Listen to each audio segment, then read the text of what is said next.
Si me dejas decirlo mal y pronto, te diría que están acojonados. Están acojonados porque tienen tanto que están acojonados. Cuando yo formaba parte del 15M, apliqué el tema de los análisis de redes a lógicas de movimientos sociales y me hablaron de que el Ministerio de Defensa ya tenía un gabinete de estudios que temía que las revueltas del 15M se contagiaran del espíritu de la Revolución Árabe. Están siempre planificando porque tienen miedo.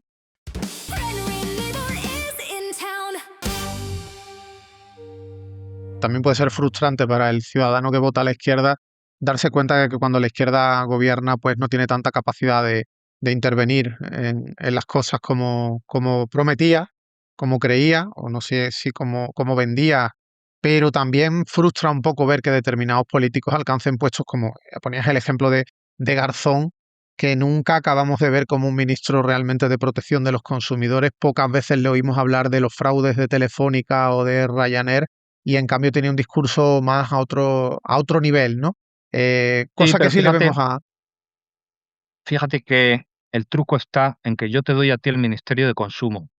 Bueno, tú eres comunista, Ministerio de Consumo, bueno, la vas a liar, pero ¿te doy la Comisión Nacional de los Mercados y la Competencia o se la mantengo adscrita al Ministerio de Nadia Calviño? Porque si yo a ti te doy la CNMC, el presidente que tú nombras, a lo mejor es un presidente que se toma las cosas en serio y va a tomar decisiones, pero a Garzón no le dan la CNMC, Claro, obvio. no se la dan.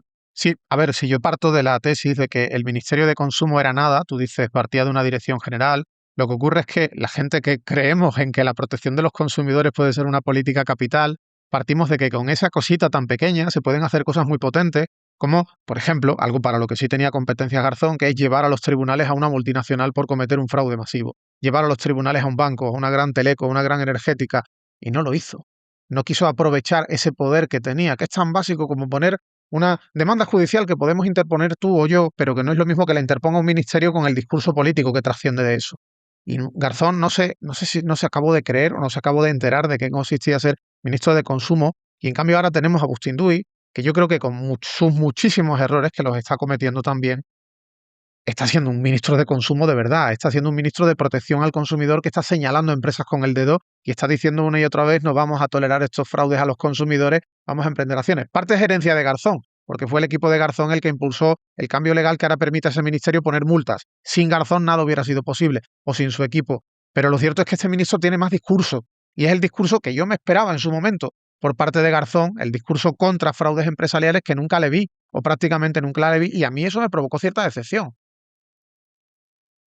Que ahí la diferencia es que tú en este campo eres prácticamente un experto y yo lo toco de manera mucho más superficial. Entonces la diferencia de percepción entre tú y yo es muy clara como para que yo te pueda añadir, siendo honesto, algo en este tema, ¿no? Entonces, en ese sentido, bueno, pues es posible que tengas razón. En cualquier caso, bueno, otro comunista como el Che Guevara fue, no sé si lo sabías, fue gobernador del Banco de Cuba. Pues sí, Y fue un gobernador muy malo, porque no era lo suyo. Lo suyo era la propaganda, la seducción, la revolución. No se le daba bien esa rama. A Pablo Iglesias, la vicepresidencia, la gestión administrativa del ministerio, tampoco ha parecido que fuera lo que más le gustara, porque es un genio de la opinión pública. Entonces, al final, también las trayectorias te van derivando a aquellos lugares en los que los puede hacer mejor, ¿no? Propio Alfonso Guerra, ¿por qué lo recordamos? Por su gestión como vicepresidente o como vicesecretario general. Era otro genio de la propaganda y la demoscopia. Esa división de poderes, a mí me hubiera gustado que Iglesias se hubiera quedado como secretario general de Podemos y hubiera tenido una tecnocracia de izquierdas tipo Bustinduy al frente de los ministerios. Pero a lo mejor en aquel momento no se sabía, y yo vuelvo a lo mismo, desde mi mecedora lo puedo ver con mucha facilidad, pero es que el campo del Real Madrid está lleno de entrenadores. totalmente. En cualquier caso, esa propuesta que planteas, que a mí me parece muy interesante, igual para la próxima sale.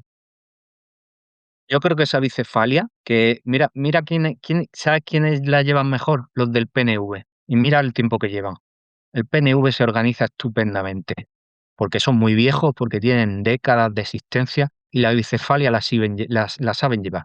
Y tú al final tienes que hacer aquello que hagas mejor. Eso lo decía un señor poco comunista que se llamaba Dan Smith, que está visto como el apóstol del ultraliberalismo y en realidad es uno de los grandes apóstoles de la sensatez con muchísimos matices, ¿no?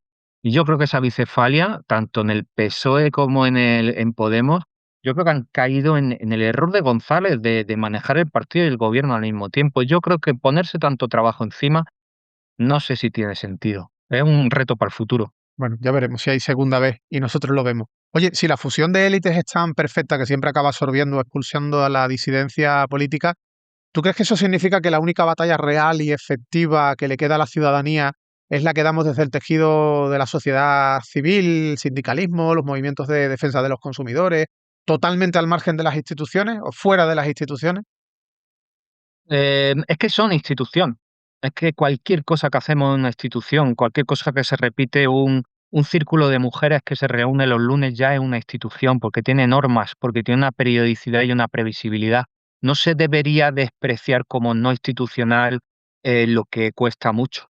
Vete a la transición, al año 75 se muere el dictador, se han cargado un poquito antes a Carrero Blanco y hay una situación de lucha de clases bestial. Los sindicatos se han infiltrado en el sindicato vertical y están pidiendo aumentos salariales porque la inflación es muy fuerte y para mantener el poder de compra los trabajadores piden sueldos más altos. Están saliendo a la calle y se pierden millones de horas de horas trabajadas. Pero es que está pasando en todo Occidente. Los capitalistas están asustados y la única nación en la que no se ataca a los trabajadores es la dictadura del Franco agonizante, donde obviamente se les asesina, pero se les está permitiendo luchar porque el régimen no se puede permitir ahora mismo responder.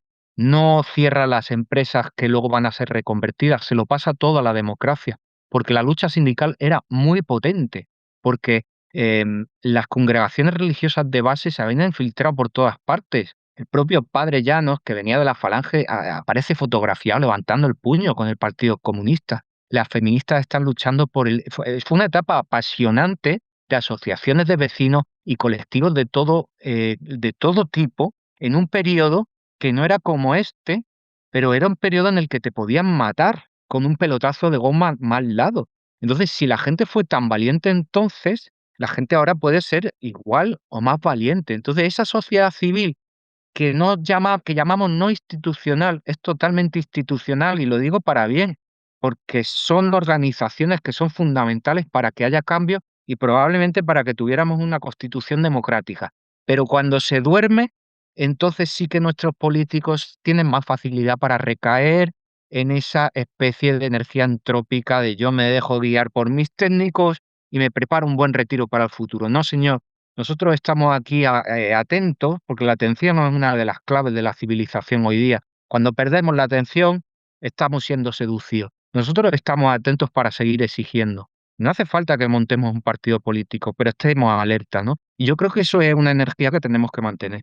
Leer tu libro puede dejar al lector con una sensación de impotencia absoluta ante un poder que parece intemporal. ¿Dónde están las grietas del sistema? ¿Qué herramientas tenemos los ciudadanos de a pie para romper esa neblina y recuperar el control democrático? Si me dejas decirlo mal y pronto, te diría que están acojonados. Están acojonados porque tienen tanto que están acojonados. Cuando yo formaba parte del 15M, apliqué el tema de los análisis de redes a lógicas de movimientos sociales y me hablaron de que el Ministerio de Defensa ya tenía un gabinete de estudios que temía que las revueltas del 15M se contagiaran del espíritu de la Revolución Árabe. Están siempre planificando porque tienen miedo a que la gente se subleve. Y otro caso de un gabinete de estudios para estudiar cómo los movimientos sociales se podían contagiar se dio antes de la Revolución Rusa. También tenían miedo ahí. Para bien o para mal se equivocaron y no les sirvió de mucho planificarlo. En los años 50 ya se rebelaron contra la gerontocracia franquista porque no se identificaban los jóvenes con ellos. Y hubo que hacer una especie de transición que fue el plan de estabilización del 59. Si te das cuenta, todo el tiempo hay emblemas y eslóganes de cambio porque necesitan actualizar los mecanismos de dominación. A mí lo único que me preocupa es, por un lado, el cambio climático y por otro lado, la enorme adición a lo que mal llamamos las nuevas tecnologías, ahora con la anuencia de la inteligencia artificial. Si sabemos escapar de la alienación del móvil, yo creo que nos espera un futuro rebelde y protestatario, sobre todo porque hay muchas razones y porque es inherente al ser humano. Entonces yo creo que eso sí que lo he intentado mantener como línea de fondo en el razonamiento. Pero el pesimismo de mi ensayo es para que no vuelva a pasar otro desastre de la nueva política, que pierda tanto impulso y podamos saber el terreno que tenemos que pisar para que no nos pase lo que pasa en la película Sirá, ¿no? Que no hago de gafe, sino de indicar, oye, ten cuidado por donde pisan. Hey, hey, hey, the truth will rise.